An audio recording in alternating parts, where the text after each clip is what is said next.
தாயை கூட பார்க்க நேரமில்லாமல் தாய் மண்ணுக்காக போர் முனையில் நிற்கும் இளம் இராணுவ வீரனின் வாழ்க்கையை 1966 வெளிவந்த தாயே உனக்காக படம் பேசியது.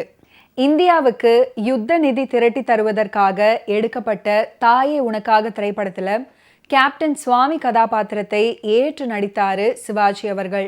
இந்த திரைப்படம் பேலட் ஆஃப் அ சோல்ஜர் அப்படின்ற புகழ்பெற்ற சோவிய படத்தின் பாதிப்புல உருவாக்கப்பட்டதில் அவருக்கு மிகுந்த மகிழ்ச்சி. கலை பயணமாக தமிழகம் வரும் ரஷ்ய கலைஞர்களை அன்னை இல்லத்துக்கு அழைத்து அவர்களுடன் பேசி விருந்தளிப்பதை பெரும் பேராக கருதினாரு சிவாஜி அவர்கள். கலைஞர்களுக்கு என் வீடு எப்போதும் திறந்தே இருக்கும், எனக்கு சிரமம் என்று மட்டும் நினைத்து விடாதே அப்படின்னு கூறிய சிவாஜி அவர்கள் கேரோ படவிழா அனுபவங்களை மனம் விட்டு பகிர்ந்திருந்தாரு. சென்னையில் நடந்த சர்வதேச படவிழாவில் ஆங்கில சப்டைட்டிலுடன் ரஷ்ய படமான பேலட் ஆஃப் அ சோல்ஜர் திரையிடப்பட்டது. வீடு நோக்கி ஓடுகின்ற நம்மையே, வீடு நோக்கி ஓடுகின்ற நம்மையே, நாடி நிற்கிறே அநேக நன்மையே உண்மையே. வீடு நோக்கி ஓடுகின்ற நம்மையே, ஓஹோ நாடி நிற்கிறே அநேக நன்மையே உண்மையே. வீடு நோக்கி ஓடுகின்ற நம்மையே.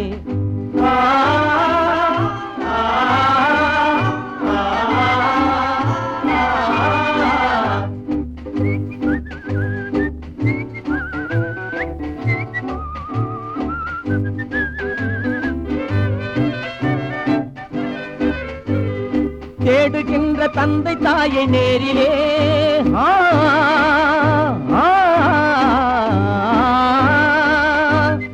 தேடுகின்ற தந்தை தாயை நேரிலே கண்டு சேவை செய்ய வேணும் சொந்த ஊரிலே. அன்று ஆடு மேய்த்த பெண்கள் இன்று அருமையான பருவம் கொண்டு அன்பு மீறி ஆடி பாட காணலாம். பலர் ஜோடியாக மாறினாலும் மாறலாம், சிலர் தாடிக்கார ஞானி போலும் வாழலாம். பலர் ஜோடியாக மாறினாலும் மாறலாம், சிலர் தாடிக்கார ஞானி போலும் வாழலாம். வீடு நோக்கி ஓடுகின்ற நம்மையே, ஓஹோ நாடி நிற்கிறே அநேக நன்மையே உண்மையே. வீடு நோக்கி ஓடுகின்ற நம்மையே.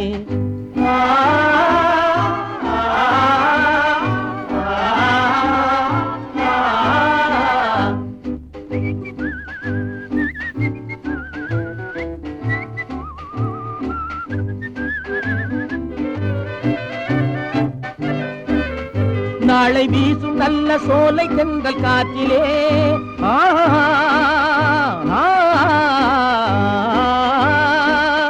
நாளை வீசும் நல்ல சோலை தென்றல் காற்றிலே பல விந்தையான வார்த்தை வீழும் காதிலே. விட்டு போன போது அழுத வள்ளி புதுமையான நிலையில் அள்ளி பூவை போல அழகை அள்ளி போடலாம். தொட்டு தேனை போல பேசினாலும் பேசலாம், கண்ணில் சேற்றை வாரி வீசினாலும் வீசலாம். தொட்டு தேனை போல பேசினாலும் பேசலாம், கண்ணில் சேற்றை வாரி வீசினாலும் வீசலாம். வீடு நோக்கி ஓடுகின்ற நம்மையே, ஓஹோ அநேக நன்மையே உண்மையே. வீடு நோக்கி ஓடுகின்ற நம்மையே. இராணுவ வீரன் ஒருவன் 3 மாத விடுமுறையில் தமிழகத்துக்கு வருகிறான். தமிழகத்தைச் சேர்ந்த பல வீரர்கள் தங்களுடைய குடும்பத்தை சந்தித்து தங்களது கடிதம் பரிசு பொருட்களை வழங்குமாறு அந்த இராணுவ வீரரிடம் கூறுகின்றனர். அதற்கு ஒப்புக்கொண்டு ஒவ்வொரு வீடாக அவன் செல்கிறான். அப்போது அவன் சந்திக்கும் அனுபவங்கள் தான் கதை. இராணுவ வீரனாக நடித்தது சிவகுமார். கௌரவ வேடத்துல சிவாஜி அவர்கள், பத்மினி அவர்கள் நடிச்சிருந்தாங்க. உலக படவிழாவில் திரையிடப்பட்ட பேலட் ஆஃப் அ சோல்ஜர் அப்படின்ற ரஷ்ய படத்தின் உரிமையை கண்ணதாசன் அவர்கள் இலவசமாக பெற்றாரு. தாயே உனக்காக அப்படின்ற பெயரில் தமிழ்ல ப்ரொடியூஸ் பண்ணாரு. சிவகுமார் கதாநாயகனாக நடித்த முதல் திரைப்படம் இது. படத்தை கண்ணதாசன் அவர்கள் நல்ல விலைக்கு விற்றாரு. ஆனால் திரைப்படம் வந்த வேகத்தில் பெட்டிக்கு திரும்பிவிட்டது. விநியோகஸ்தர்களுக்கு நஷ்டம் அப்படின்ற செய்தியும் இருக்கு. என்ன இப்படி புது பண்ண பாக்குற மாதிரி பாக்குறீங்க? இந்த பெண் எனக்கு பழசுதான், இருந்தாலும் இதனுடைய இருக்கே அது என்னைக்குமே எனக்கு புதுசு.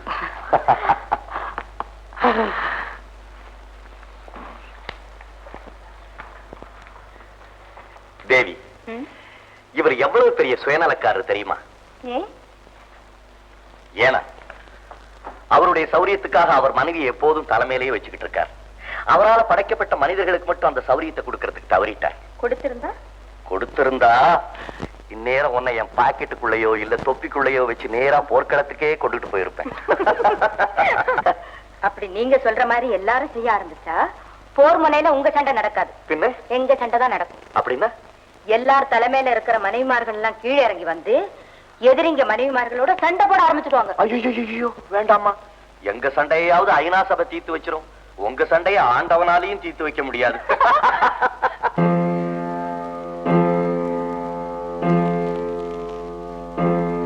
மணி 4 ஆச்சு. சுடு தண்ணி தயாரா வச்சிருக்கேன். 4:30 மணிக்கு ஜீப் வந்துடும். 5 மணிக்கு நான் ஸ்டேஷன்ல இருக்கணும். உங்களுக்கு எல்லா சௌகரியங்களையும் செய்ய டிரைவரை முன்னாலே அனுப்பிச்சிருக்கேன். 5:30 மணிக்கு நான் ட்ரெயின்ல புறப்படணும். ட்ரெயின் டயத்ததா என்னால மாத்த முடியாது. என்ன பாரு, அழுவியா? அழக்கூடாது, அழக்கூடாது. ஒன்னு அழக்கூடாதுன்னு சொல்ற, எனக்கு அழுக வருது. நான் போர் வீரன், தேசத்துக்கு பிறகுதான் பாசம். நான் சிரிக்கணும். தாயே உனக்காக திரைப்படத்துல ஒரு போர் வீரனுக்கு எது பெருமை அப்படின்ற ஒரு வசனம் எழுதியிருப்பாரு. நெற்றியிலே குங்குமம், நெஞ்சிலே ஆசை, கழுத்திலே மாங்கல்யம், கண்ணீரிலே காதல், கையிலே வளையல், காலிலே சலங்கை, கன்னத்திலே முத்தம், பெண்ணுக்கு வாழ்வு, வெற்றியுடன் திரும்பினால் வீட்டிலே பாட்டு, வீழ்ந்து பட்டாலோ சரித்திரத்தில் வாழ்வு, பாய் போட்டு படுத்து நோய் வந்து பிடித்து பல நாள் கிடந்து மடிவதா முடிவு, கண்ணென்றால் கனல் பறக்க வேண்டும், கையென்றால் கருவி ஏந்த வேண்டும், மார்பென்றால் காயம் பட வேண்டும், மரணம் கூட இந்த நாட்டுக்காகவே நிகழ வேண்டும், ஜெய் பாரத். இது சிவாஜி அவர்களுக்கு கவிஞர் எழுதிய வசனம். 1966 பேசி நடிச்சிருப்பாரு. 11 வருஷமாகியும் பசுமரத்து ஆணி போல என் மனசுல பதிய காரணம், வசனமும் கவிதை போல தாளக்கட்டுடன் வார்த்தை ஜாலத்துடன் அவரால் எழுத முடியும் அப்படின்னு சிவாஜி அவர்கள் புகழ்ந்து பேசியிருக்காரு.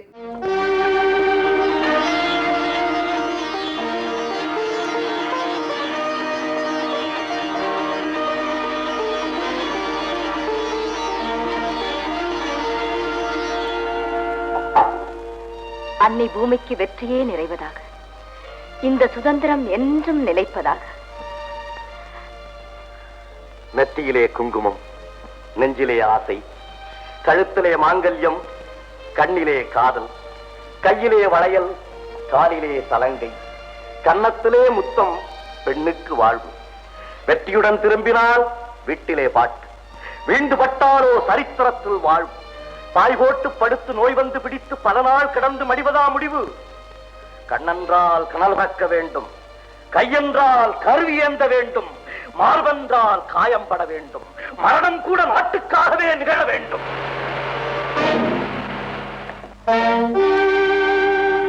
விடைகொடு தேவி, வெற்றி அல்லது வீர மரணம் என்பது நம் பண்பாடு. சத்தியம் தோற்றதாக சரித்திரமே கிடையாது. பகைவர் மேனியை பதம் பார்ப்பேன், அவர் உடலிலிருந்து கொட்டும் குருதியில் தர்மத்தை நிலைவரச் செய்வேன். ஊரெல்லாம் வாழ்த்த, உலகெல்லாம் புகழ நாயகன் வருவான் என்ற நாளை எதிர்பார்த்தது. திரும்பி வந்தால் என் கரங்களில் விளையாடு, செய்தி வந்தால் என் பெயரை பாடு. ஜெய் பாரத். நடிகர் திலகத்தின் அற்புத கௌரவ தோற்றத்தில் அழியா கௌரவம் பெற்ற திரை ஓவியம் தாயே உனக்காக. நாட்டுக்கு சேவை செய்து உயிரை தியாகம் செய்யும் அற்புதமான இராணுவ கேப்டன் கதாபாத்திரம் நடிகர் திலகத்துக்கு. இராணுவ அதிகாரியாக மிடுக்குடன் பத்மஸ்ரீ சிவாஜி அவர்கள். போரில் காயமுற்று மருத்துவமனையில் இராணுவ வீரரான சிவகுமாரிடம் தன் மனைவியை பற்றிய நினைவுகளை பகிர்ந்து கொள்ளும் போதும் பிளாஷ்பேக்ல வரும் அந்த மிக அரிய டூயட் பாடலில் பத்மினி அவர்களுடன் மலையாளம் மற்றும் கன்னட உடை அணிந்து அந்தந்த கலாச்சாரங்களுக்கு ஏற்றவாறு தன்னை மாற்றி காண்பிக்கும் போதும், போருக்கு போகும் முன் பத்மினியிடம் உணர்ச்சிமயமான வசனமழை பொழிந்துவிட்டு விடை பெறும் போதும், படத்தில் சில நிமிடங்களே வந்தாலும் ரசிகர்களை கவர்ந்திருப்பாரு நடிகர் திலகம் அவர்கள். ராஜு, தேவி என்ன கல்யாணம் செய்து விட்டது எவ்வளவு பெரிய தவறுன்னு இப்பதான் எனக்கு தோணுது. அப்படி சொல்லாதீங்க சார். உங்களை கல்யாணம் செய்துக்க அவங்க ரொம்ப பாக்கியம் செய்திருக்கணும். ராஜு, கடல்ல மீன் பிடிக்க போறவனும் போர் முனைக்கு போறவனும் 2 பேருடைய வாழ்க்கை ஒண்ணுதான்.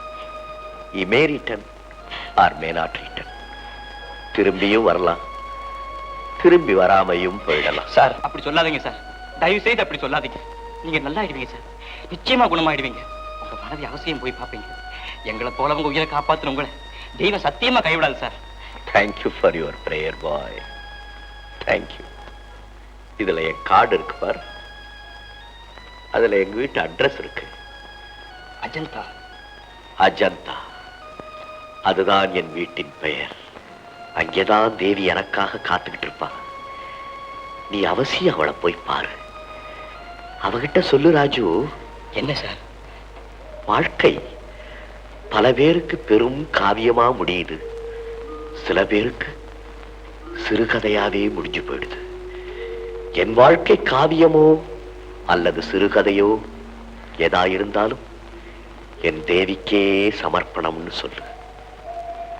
போய் வா ராஜு. God bless you.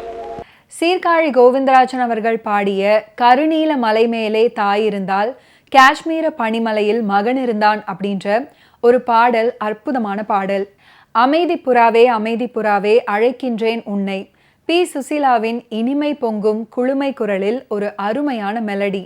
மேற்கத்திய இசையில் KV மகாதேவன் அவர்களின் ஞானத்தை பறைசாற்றும் அற்புதமான பாடல்தான் ஏசுநாதர் பேசினால் அவர் என்ன பேசுவார் அப்படின்ற பாடல். ஏசுநாதர் பேசினால் அவர் என்ன பேசுவார்?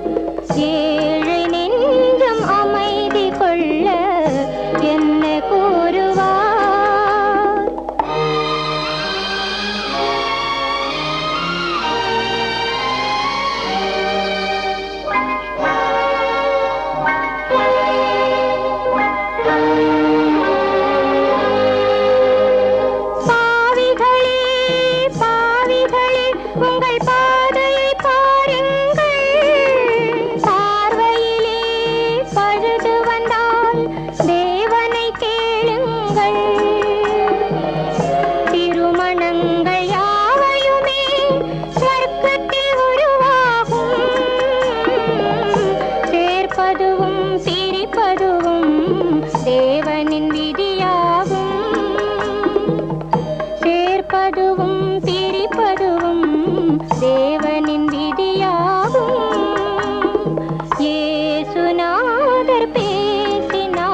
அவர் என்ன பேசுவார்?